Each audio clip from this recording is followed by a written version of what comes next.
Hey, what's up guys? Welcome back to the channel. I know this is my second video where I'm sitting inside the interior of my car with the door open. The reason I'm doing that is because I just got my new camera, so you guys can probably tell that this video is just a lot better and the audio is a lot higher quality. Or at least I hope it is for you guys. But also the tripod that I got for my camera does not sit very tall, so we're gonna have to make do here. I'm gonna order a new tripod, but it's like one of those things, like you buy one piece of equipment, you need to buy like 10 other accessories that come along with it, but we're making do. And I'm really happy that at least I can up the quality of the video for you guys and try to clean up the audio quality as well. So hopefully you guys are noticing the improvements in the videos here. But for today's topic, a pretty big one, oil pump gears. And do you really need them? So let's talk about it. I'm gonna go out on a limb here. So for you guys that are watching this video, you guys probably have a Coyote Mustang and you're looking to boost it. And the age-old question with these cars is, should you do oil pump gears and crank sprocket? Through this whole video, I'm just gonna keep saying oil pump gears as of saying oil pump gears and crank sprocket. When you buy the oil pump gears themselves, most of the time they come with the crank sprocket. It's just kind of implied. If you're gonna do one, you're gonna do both. It requires the same labor. You're pulling off both parts at the same time. So you're always just gonna do both because it's not gonna cost you for more labor, but it may cost you slightly more to get both the oil pump gears and the sprocket set. But anyways, for the rest of this video, I'm just gonna say oil pump gears. So you guys are probably here, so I'm guessing that's probably why you guys are here, is you're looking to boost your Coyote Mustang and wondering if you really need to invest the money in the oil pump gears. So just to start off with, it's probably gonna cost you around the $2,000 mark for the oil pump gears and the crank sprocket themselves, and then plus the install. Now, if you're bringing it to a shop to do the boost, whether it's a Whipple or ESS or turbos, they're probably gonna cut you a decent deal. I think generally when I was shopping around for Whipple installs, generally you're probably a little bit under the $2,000 mark, maybe around $1,700, $1,800 with the labor and the parts included. And again, that's them cutting you a deal because they're already taking a lot off to do the boost. So they're already, deep diving into your engine. But if you're already boosted or you want to throw in the oil pump gears, probably looking around a little bit above 2,000, so maybe 22, 23. I've seen some cuts as high as 2,500, but just sort of expect around the $2,000 mark for the oil pump gears and labor that it costs to install them. Now, you guys are probably gonna see two different philosophies here online, and the two different philosophies are the people that are gonna say, no, it's absolutely unnecessary, you don't need to do them. And there's reasons why, and I'll get into those reasons. And then there's gonna be the people that say, yeah, just do them, don't be stupid. It's dumb to not do them. Just pay the money and get them installed. Now, there definitely is some good truth to the people who say don't do them, don't worry about them. And also for the people that say just do them, spend the money, don't be stupid. It's really easy to make a comment to spend somebody else's money. Right, like that was something that I kind of found when I was doing a bunch of posts on Facebook and forums and just looking at other people's, past posts and everything. You get those people that just say, don't be stupid, just pay the price. And it's really easy to say that. Not everybody's in the same financial situation. I get that. So I'm here to kind of help you guys, give you a little bit more insight to that, to really both those philosophies. So first things first with the oil pump gears is, have they really changed throughout the generations of Coyote? So the answer that I'm not 100% conclusive on is it doesn't look like it. No. From Gen 1 to Gen 4, they never changed the material or the casting process of how they make these gears. So the ones that you get in any Coyote, they're gonna be casted. The GT350 and the Predators could be a different story. I haven't done a whole lot of research on those. I don't think they've changed, but I don't want to tell you guys for sure, because again, through my research, I couldn't find anything conclusive on the GT350s or the Predator engines for if they changed the oil pump gears or not, or maybe I just haven't done enough research. But for the Coyotes, they didn't. Again, I'm not 100% conclusive on this. I've done a bunch of research trying to figure it out, but the census or the consensus that I'm coming up with is that they never did. Even with the Gen 4 Coyotes, they're still on the problematic cast oil pump gears. So what you guys may see online too is people will show you how weak they are, is when they get them out of the car, they'll drop them from a far height or whatever, and you'll see that they'll crack when they hit the ground. That's not a very good test of the strength of oil pump gears, not even close. They don't ever really take that kind of hard-hitting shock force against the ground or concrete. So if you guys see that, that's not really a good test of if they're strong enough or not for boost. I just want to throw that out there for you guys, because I keep seeing that, or I keep seeing videos of that, and it's not a good test. So what really causes oil pump gears to break is the harmonics and the vibrations and the oscillations that the engine creates when it's revving. So when you get up into high RPMs, there's a lot of vibrations, a lot of, I guess not so much rattling, but just oscillations and harmonics that the engine generates. And it's that kind of force, and it's that force is that actually what cracks and breaks those oil pump gears. So when I was looking this up too, I was like, well, if you're gonna go boost, how does that really change? So at any given RPM, whether you're boosted or you're naturally aspirated, it's not really gonna change the different harmonics or oscillations that the engine creates. But with boost, what I've read is that just that applied torque, that stronger application of torque from a boosted Coyote compared to an NA Coyote, that's what agitates those gears.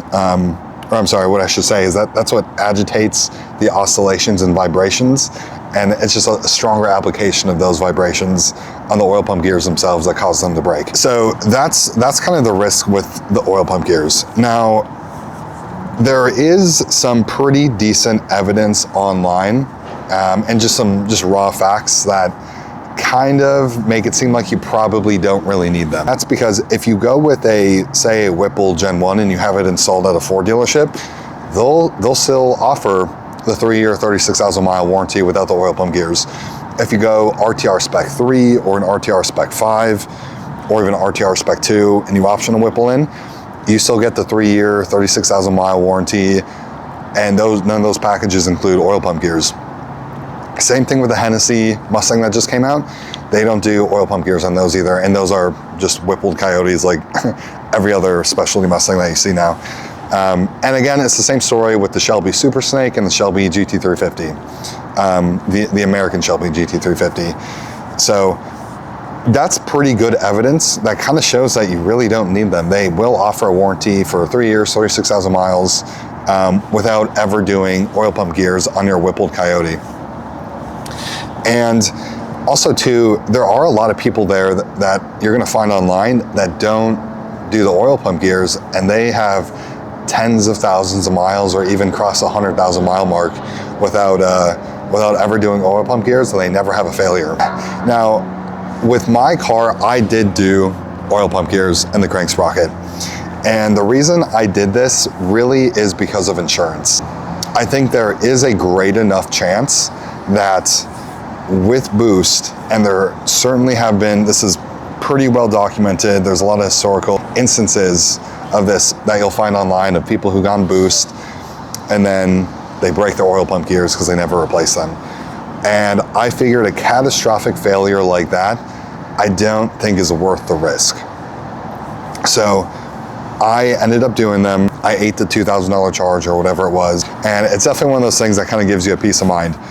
Now, something too to mention with these is you are definitely more at risk at breaking your gears if you have an MT82 car or even a Tremec 3160 car. So Dark Horse owners, Mach 1 owners, looking at you guys, if you guys have a manual transmission, when you bounce off the rev limiter, and that's really easy to do when you have a supercharged car, but when you bounce off the rev limiter, that is the harmonics and oscillations that causes the most potential damage to the oil pump gears.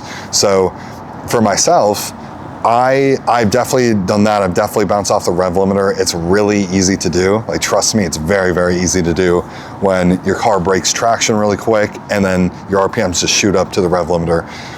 And one thing that I didn't really want to do is have that driving anxiety where when I break traction or I hit the rev limiter or bounce off it a few times, like think to myself like, oh my God, did I just break my oil pump gears? Like, what happened. Like, they're just like kind of that instilled anxiety that's going to happen every time you miss a shift or do that.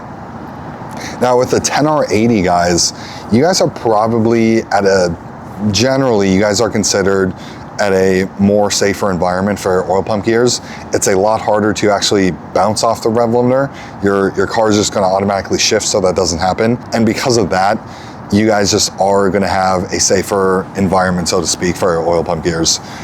Now, again, with the manual guys, that's not the case. And that's where you're probably most at risk, is if you are a manual car. And like me, I'm a manual car. I know it's pretty rare out here for my manual Mustang owners. Nobody buys them anymore. Everybody gets a 10R80, which I get, but MT82 is just far more fun, at least in my preference. So, so that's also something to take note of if you guys are really, really strongly debating it. If you have a 10R80, maybe it's plausible you take the risk. If you have an MT82, maybe not so much. Maybe you should probably just splurge for the $2,000. And I know it's really easy to say for a guy on the internet, just say, go spend somebody else's money. But from personal experience, who did, buy oil pump gears for their car when they went boosted, I definitely think it's worth the insurance, because that's really, at the end of the day, that's all it is insurance. Because when you break your oil pump gears, what happens is they shatter, and then those bits and pieces can get into the engine, and those bits and pieces will get into the crankcase, and that obviously is going to lead to a catastrophic engine failure, or you will immediately lose all the oil pressure. And when that happens, obviously you're probably going to have a catastrophic engine failure where you spin a bearing or something. So it's not really the case with oil pump gears like it could be with any other car part. Like, for example, I'll take like axles. If you're running stock axles and you break them, it definitely sucks. You're gonna have to get a tow home, but go spend $350, $400, whatever it is for some GT350 axles, spend a couple hours, throw them in, and you're back on the road in good condition.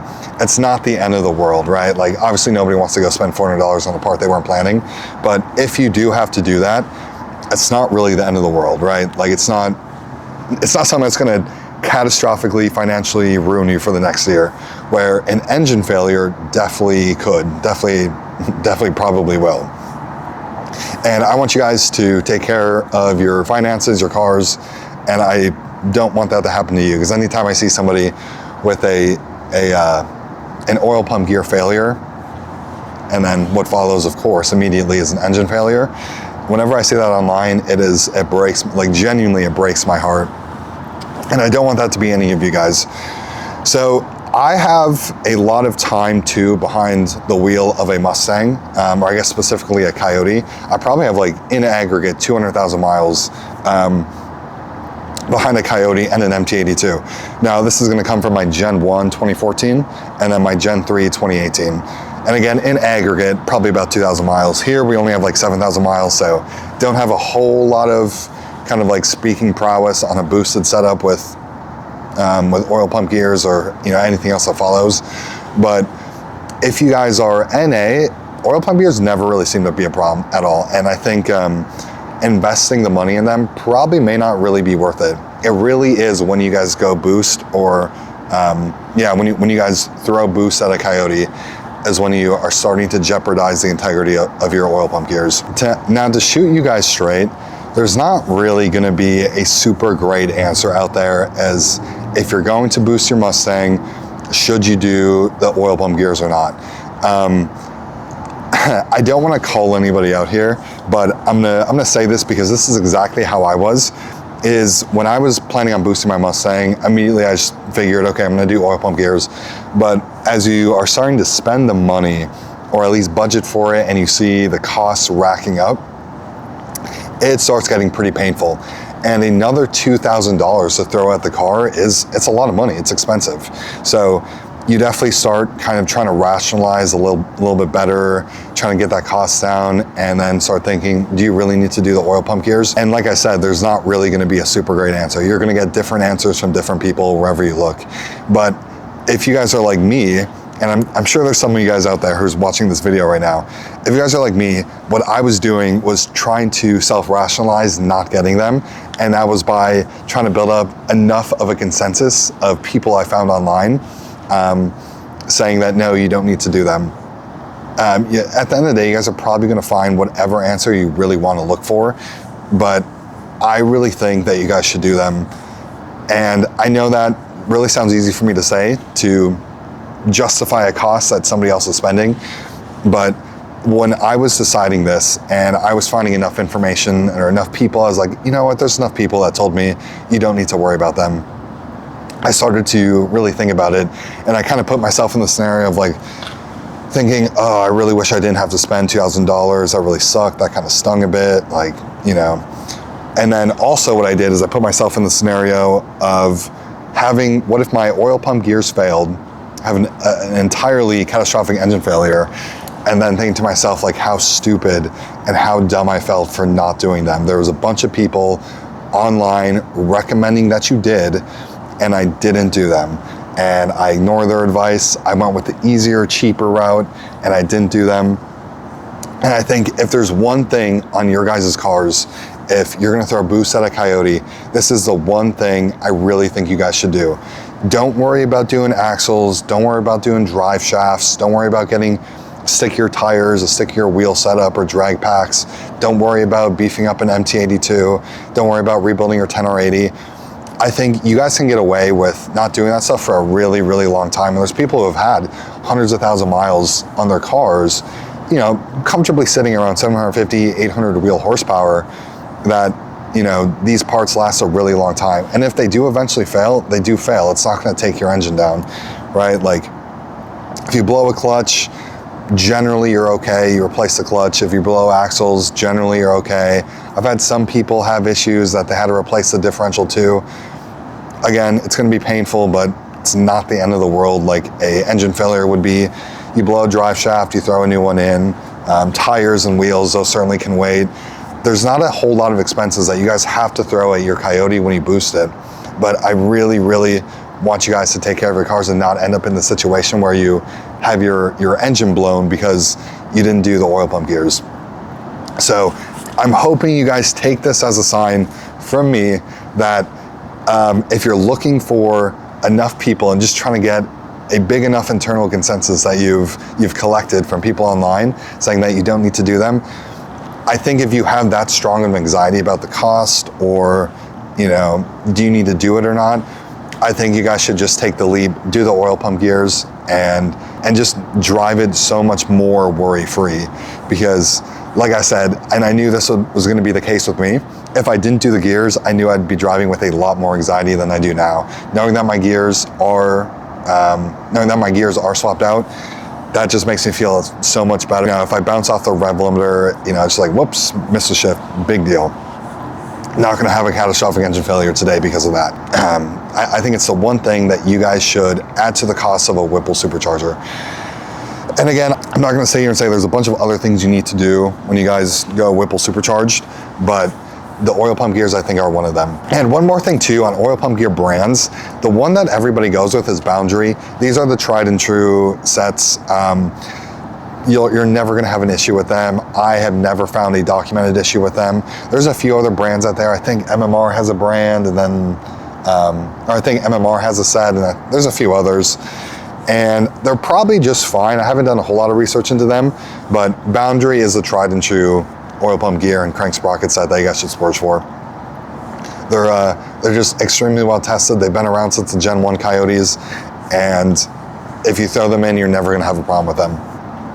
So hopefully that helps you guys on trying to make a decision if you guys should do oil pump gears or not.